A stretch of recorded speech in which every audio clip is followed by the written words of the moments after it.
mostrar vocês aí, ó, o defeitinho. Penamos pra achar. Desmontei tudo, trocamos tudo.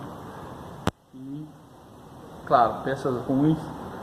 E agora chegou nesse. Ó. Desmontamos mesmo. Desmontei tudo.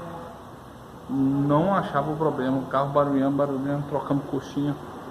Barulho era de coxinha. E o coxinha tava ruim. Mas não parava o barulho. Não parava.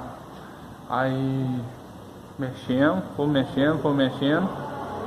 Até que enfim achei o defeito. Graças a Deus. A criancinha ali, ó. C4 Lounge. Então fica a dica aí, ó.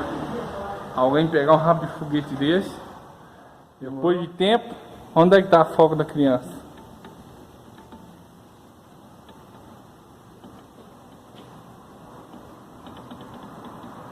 Nossa.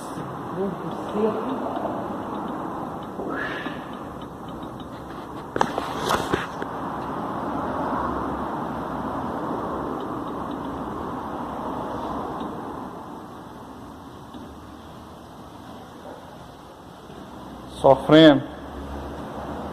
Ó. E aí, galera, então fica a dica aí, beleza?